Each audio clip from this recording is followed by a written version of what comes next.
damai. Tiada kasih yang ada di dunia seperti kasih yang kau berikan. Maka jiwaku pun memuji, aman di bait-Mu. Satu asa di dalam hidupku, bersama-Mu sepanjang masa.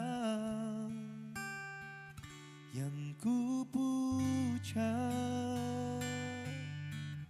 hanya diri-Mu satu, yang selalu setia, menopang dan menjagaku senantiasa. Biar hidupku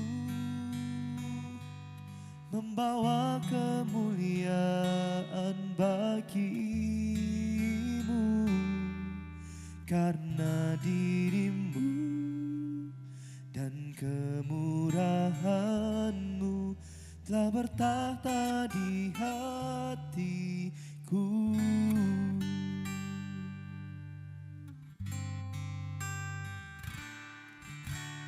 Hanya Engkau dalam hatiku yang memberikanku damai. Tiada kasih yang ada di dunia seperti kasih yang Kau berikan. Maka jiwaku pun memuji, aman di bait-Mu. Satu asa di dalam hidupku, bersama-Mu sepanjang masa. Yang ku puja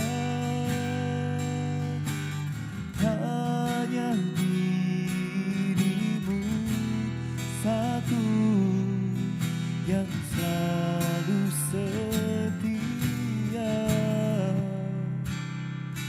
menopang dan menjagaku senantiasa. Biar hidupku membawa kemuliaan bagi-Mu, karena diri-Mu dan kemurahan-Mu telah bertahta di hatiku.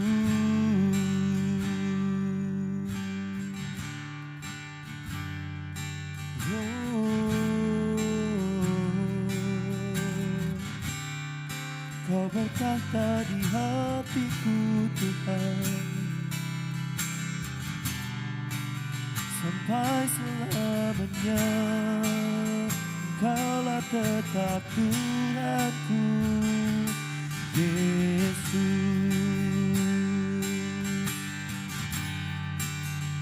Haleluya. Oh, ku menyembah-Mu Tuhan, ku menyembah-Mu Yesus. Haleluya. Ku sembah Kau dengan segenap hatiku, dengan segenap jiwaku, karena Kau Tuhan yang bertahta di hidupku. Dan selalu ku puja di setiap waktu, di sepanjang umur hidupku. Engkaulah Tuhan yang ku sembah, Engkaulah Tuhan yang ku puja. Haleluya, haleluya. Mari bersama-sama kita menyembah Tuhan. Oh, ku naikkan pujian hanya bagimu Tuhan, hanya bagimu Bapa. Haleluya.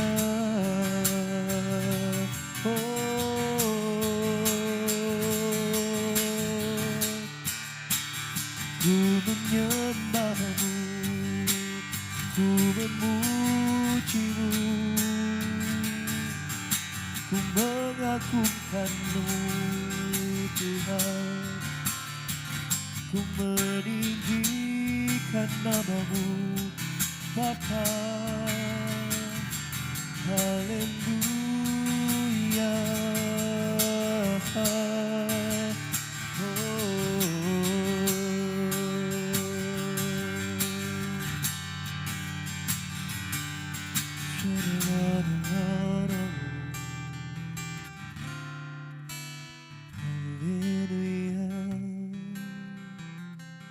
Hanya Engkau Tuhan yang kami puja di setiap waktu. Dan biarlah Engkau Tuhan yang bertahta dalam hati kami. Mari bersama-sama kita pujikan lagu ini dengan lebih lagi, sama-sama katakan. Yang ku puja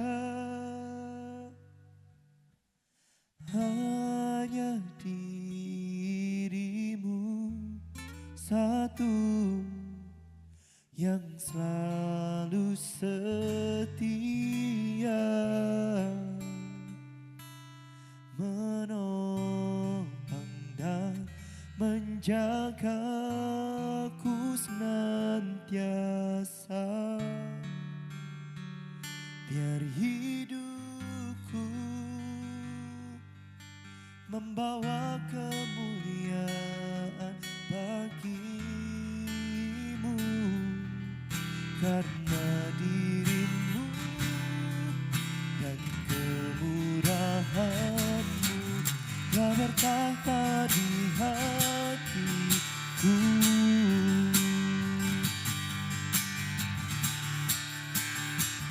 Yang ku puja hanya dirimu satu, yang selalu setia menopang dan menjagaku senantiasa. Biar hidupku membawa kemuliaan bagimu, karena dirimu dan kemurahanmu telah bertahta di hatiku. Karena dirimu dan kemurahanmu telah bertahta di hatiku.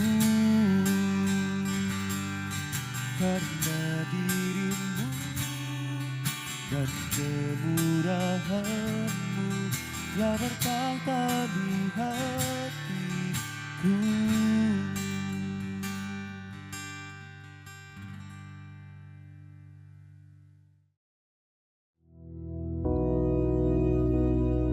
Bapa kami yang di surga, dikuduskanlah namamu, datanglah kerajaanmu, jadilah kehendak-Mu di bumi seperti di surga. Berikanlah kami pada hari ini makanan kami yang secukupnya, dan ampunilah kami akan kesalahan kami, seperti kami juga mengampuni orang yang bersalah kepada kami. Dan janganlah membawa kami ke dalam pencobaan, tetapi lepaskanlah kami daripada yang jahat. karena Engkaulah yang empunya kerajaan dan kuasa dan kemuliaan sampai selama-lamanya. Amin.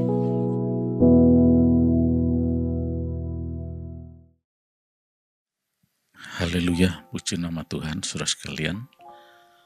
Mari pagi hari ini kita akan lihat bersama-sama di dalam Bilangan, pasal yang ke-20. Kita akan baca mulai ayat yang pertama mulai.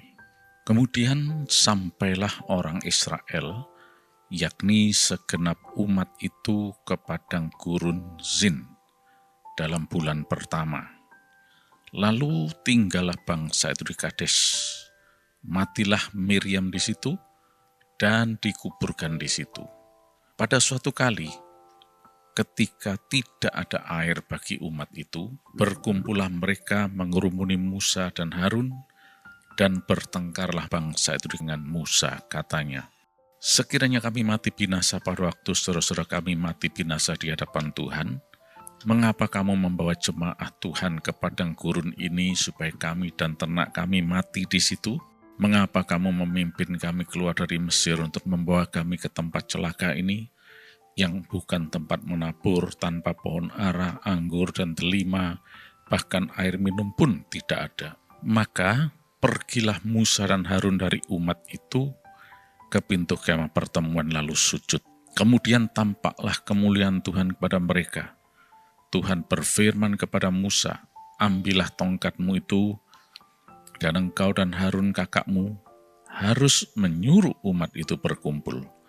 Katakanlah di depan mata mereka kepada bukit batu itu, supaya diberi airnya. Demikianlah engkau mengeluarkan air dari bukit batu itu bagi mereka, dan memberi minum umat itu serta ternaknya.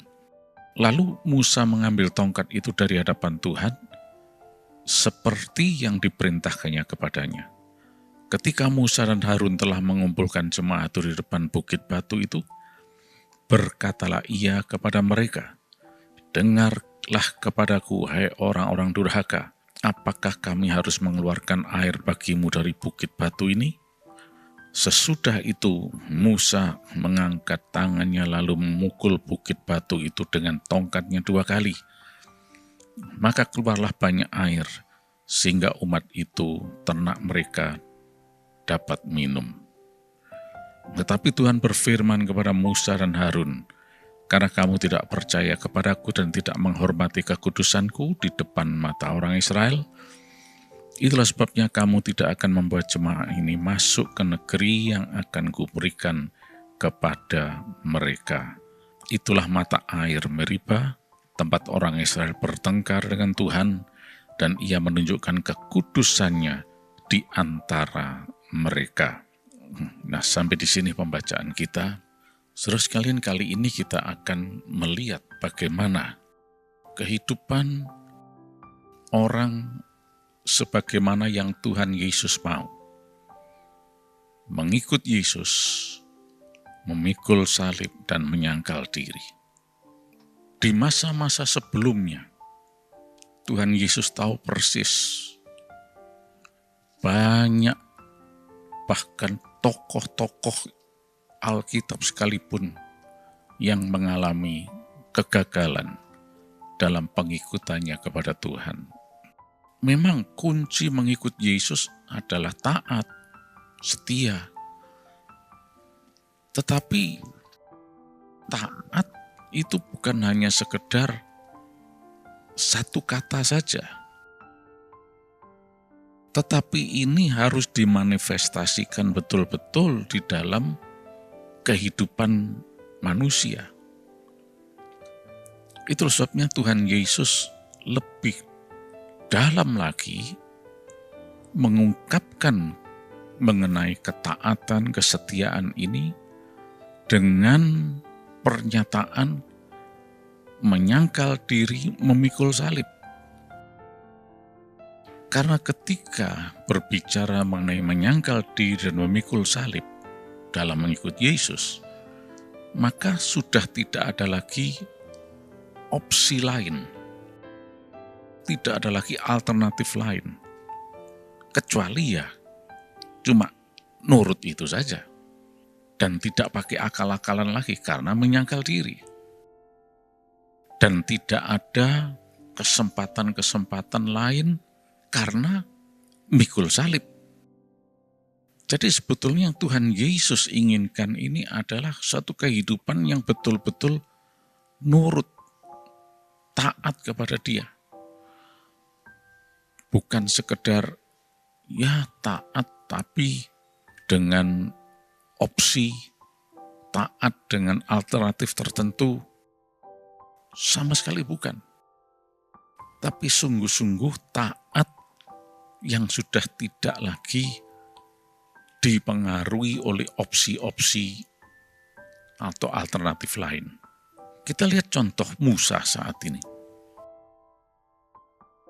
Ketika orang Israel sedang kehausan, butuh air,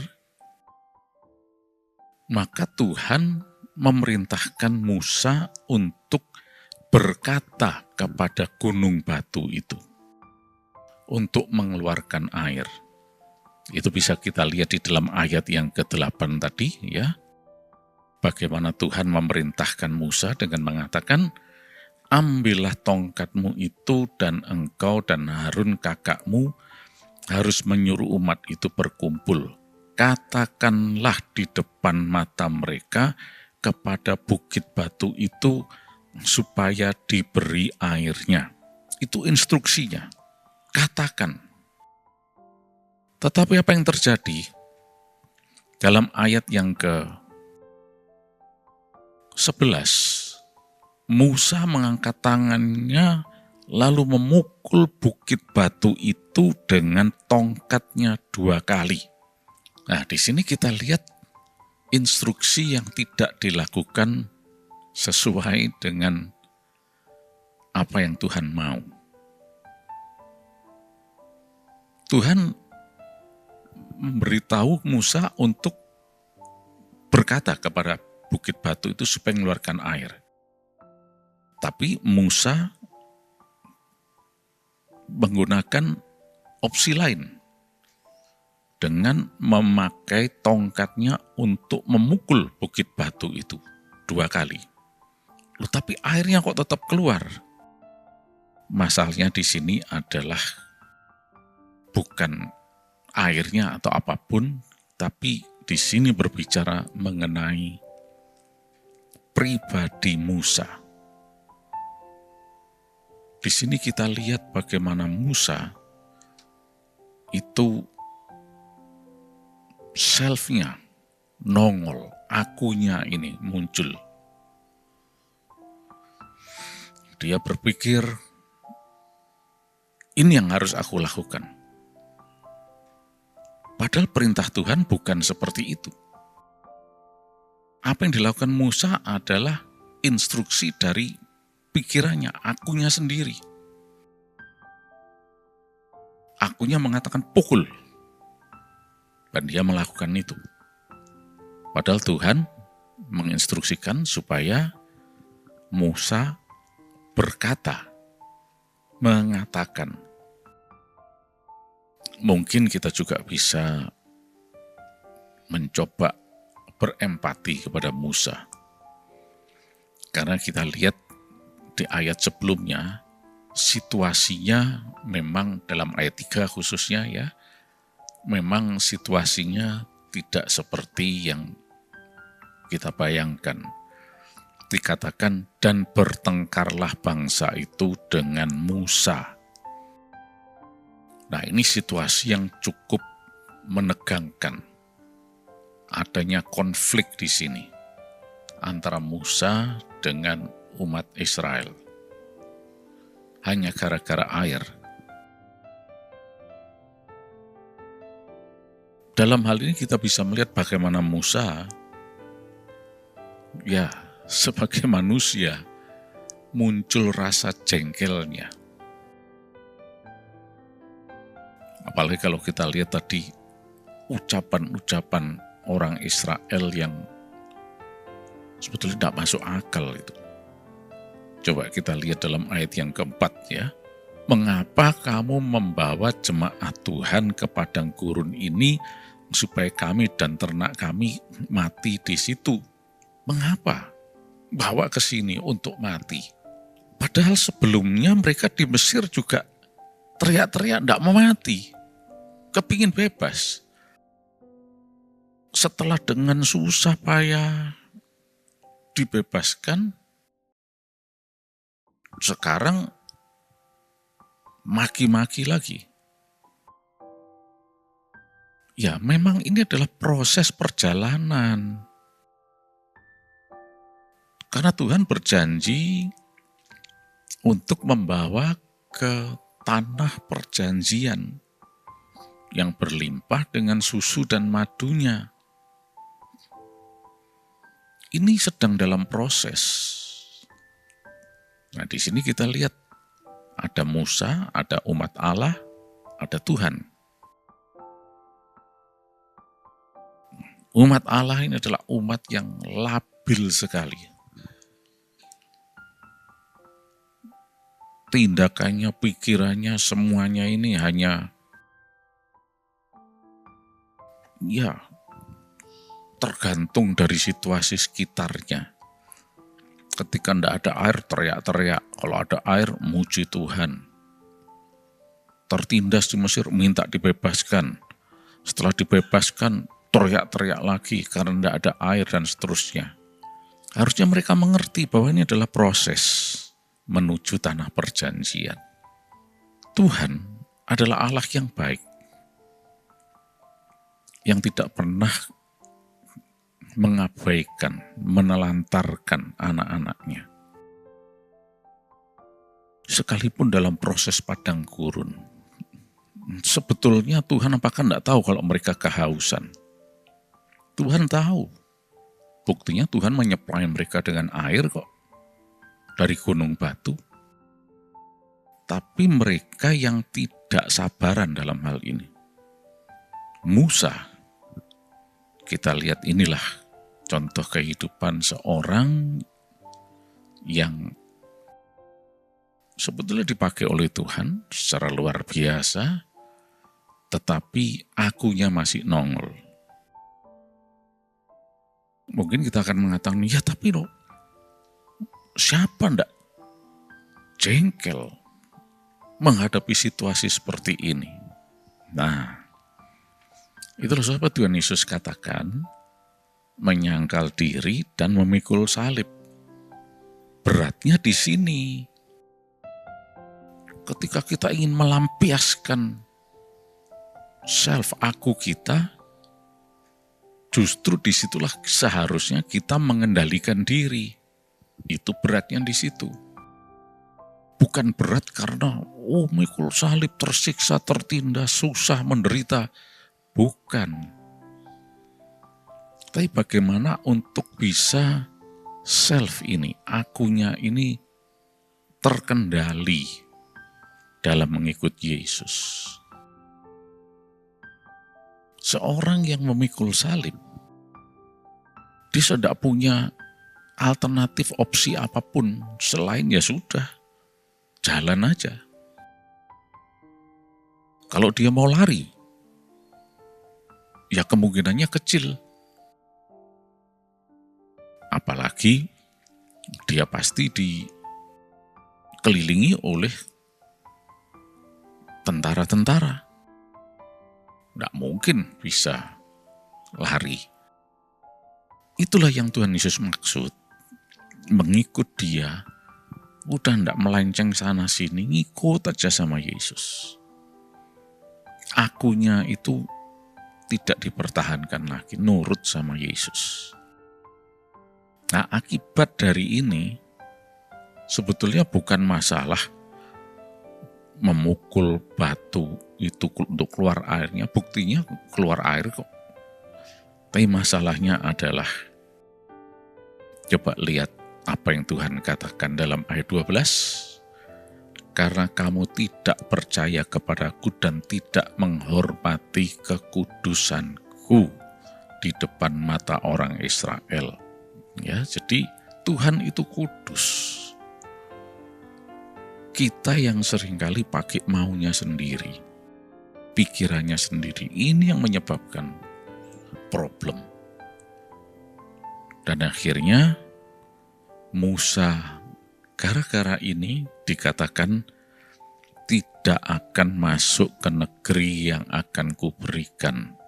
Jadi Musa yang sudah memimpin orang Israel tidak bisa masuk ke tanah perjanjian.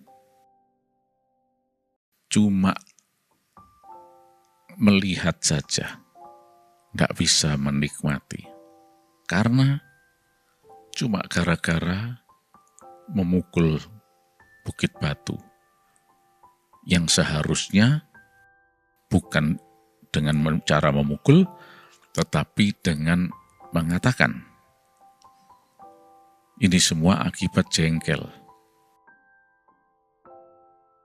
Kita lihat di dalam ayat yang ke-10 bagian B, dengarlah hai orang-orang durhaka.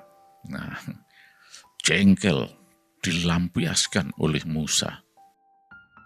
Nah, ini menunjukkan kalau dirinya perlu disangkal. Ya mungkin kita belum tentu bisa mengenai. Ya kita harus akui itu. Tetapi bagaimanapun juga kita harus tetap mengikuti instruksi Yesus.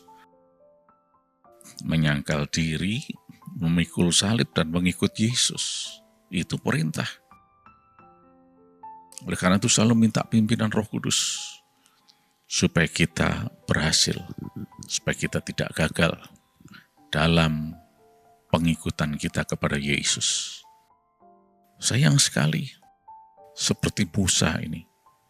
Hanya gara-gara kejengkelannya, kemarahannya, akhirnya dia kehilangan kesempatan untuk masuk ke tanah perjanjian. Itulah sebabnya Yesus tegaskan, mengikut aku, menyangkal diri, dan memikul salib. Biarlah dari sini kita belajar betul ya, bagaimana mengikut Yesus dengan benar. Situasi di sekeliling kita memang seringkali sangat tidak mendukung, bahkan berusaha memprovokasi kita,